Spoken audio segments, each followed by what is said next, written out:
Saudara-saudariku yang terkasih, salam sejahtera bagi kita semua. Shalom.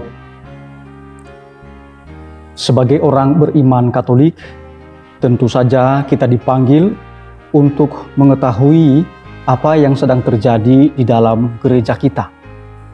Salah satu yang sedang terjadi dalam gereja kita saat ini adalah Sinode para Uskup yang sudah dibuka oleh Bapak Paus Fransiskus pada tanggal 10 Oktober 2021 yang lalu di dalam perayaan Ekaristi di Basilika Santo Petrus di Roma, Vatikan. Saudara-saudariku yang terkasih, sinode berarti berkumpul bersama atau berjalan bersama. Namun, berjalan bersama tidak hanya di antara manusia, di antara para uskup, atau di antara umat beriman, tetapi terutama juga di depan Allah, bersama dengan Allah. Kalau kita melihat kitab hukum kanonik atau kitab hukum gereja, khususnya kanon 342 dikatakan begini: Sinode para uskup ialah himpunan para uskup yang dipilih dari berbagai kawasan dunia yang pada waktu-waktu yang ditetapkan berkumpul untuk membina hubungan erat antara paus dengan para uskup dan untuk membantu paus dengan nasihat-nasihat guna memelihara keutuhan dan perkembangan iman serta moral, guna menjaga dan meneguhkan disiplin gerejawi dan juga mempertimbangkan masalah-masalah yang menyangkut karya gereja di dunia. Saudara-saudariku yang terkasih, kalau kita membaca kanon yang lain, misalnya kanon 346, dikatakan di sana bahwa Bapak Paus juga dapat mengundang atau memilih sebagai peserta sidang dari antara anggota tarekat-tarekat religius klerikal atau di antara tarekat religius imam yang ditabiskan menjadi imam. Namun demikian, saudara-saudariku yang terkasih, untuk tahun ini sampai nanti tahun 2023, Sinode para Uskup tidak hanya yang bersidang adalah para uskup, tetapi justru melibatkan semua elemen gereja. Jadi Bapak Paus kita melakukan perubahan yang sangat positif di dalam gereja kita. Saudara-saudariku yang terkasih, Sinode para Uskup kali ini juga dari segi durasi atau waktu itu tidak seperti biasanya. Selama ini Sinode para Uskup itu berlangsung antara 2 sampai 3 minggu. Namun demikian, Sinode para Uskup kali ini berlangsung cukup lama, mulai tahun 2021 sampai 2023. Nah, tahap awal ini pertama sudah dibuka oleh Bapak Paus di Roma pada tanggal 10 Oktober 2021. Lalu kemudian di masing-masing keuskupan diharapkan untuk membuka sinode para uskup ini di tingkat keuskupan pada tanggal 17 Oktober 2021. Tentu saja sudah berlangsung di masing-masing keuskupan. Dan waktu bagi keuskupan-keuskupan untuk berhimpun bersama-sama membicarakan pengalaman hidup mereka, pengalaman iman mereka, apa yang sudah mereka kerjakan, apa yang mereka perjuangkan dalam misi gereja, dan tantangan apa saja yang mereka hadapi, dan apa yang mereka harapkan untuk masa depan gereja kita. Berlangsung dari bulan Oktober 2021 sampai bulan April 2022.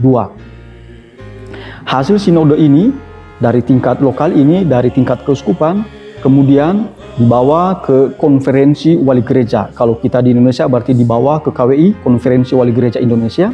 Lalu di sana digodok lagi, disarikan kembali apa yang menjadi intisari dari semua hasil pembicaraan dari tingkat keuskupan ini. Lalu kemudian oleh KWI mengirim ini semua ke Sekretariat Jenderal Sinode para Uskup di Roma. Lalu di sana digodok kembali dan dikembalikan untuk menjadi bahan di tingkat kontinental atau di tingkat benua. Nah, hasil sinode di tingkat benua ini dikirim ke Sekretariat Jenderal Sinode para Uskup di Roma, dan kemudian ini menjadi bahan untuk sidang para uskup pada bulan Oktober 2023 nantinya. Saudara-saudariku yang terkasih, menarik sekali judul Sinode Para Uskup kali ini.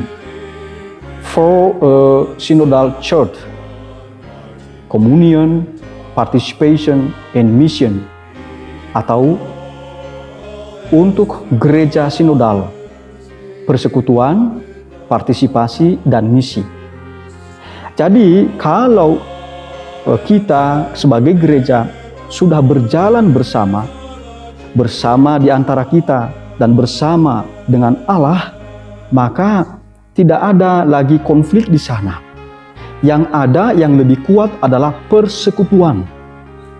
Nah, kalau sudah ada persekutuan di antara kita, sudah terbangun persekutuan di antara kita, maka diharapkan kita lebih berpartisipasi, ambil bagian di dalam kehidupan menggereja. Nah, kalau sudah punya semangat berpartisipasi ini, tindakan berpartisipasi ini, maka cita-cita kita untuk menjalankan misi bisa terjadi. Maka yang sangat ditekankan adalah persekutuan, partisipasi, dan misi. Semuanya ini harus dijalankan secara bersama-sama, bukan sendiri-sendiri. Tentu saja ini semua dijalankan dalam tuntunan Roh Kudus. Saudara-saudariku yang terkasih, marilah kita berpartisipasi secara aktif dan partisipatif di dalam Sinode Para Uskup ini, terutama di tingkat keuskupan.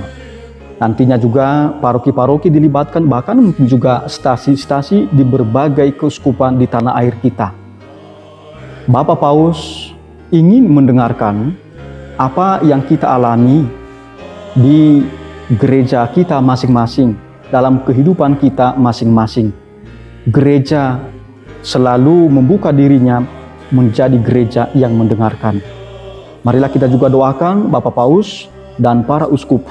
Semoga mereka diberikan kesehatan dan hati pikiran mereka diterangi oleh Roh Kudus, sehingga apa yang mereka hasilkan di dalam Sinode Para Uskup kali ini bersama dengan kita semua umat Allah, bersama dengan gereja universal dimanapun kita berada, sungguh-sungguh memberikan wajah gereja yang berbeda dan juga memberikan perubahan yang sangat berarti dan penting sekaligus positif bagi perkembangan gereja Katolik.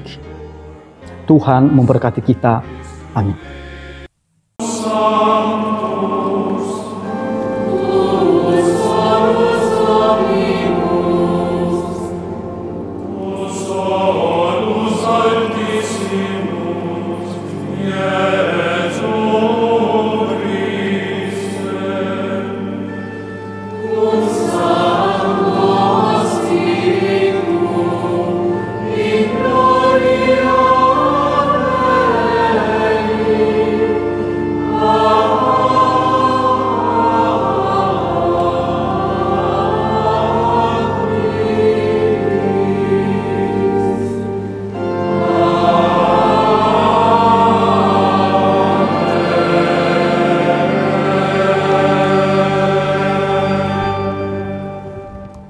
Preghiamo.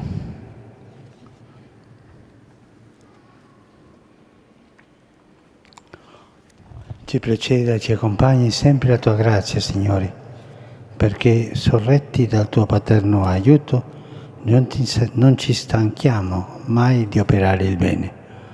Per il nostro Signore Gesù Cristo, tuo Figlio che è Dio, e vive e regna con te nell'unità dello Spirito Santo per tutti i secoli dei secoli. Amen.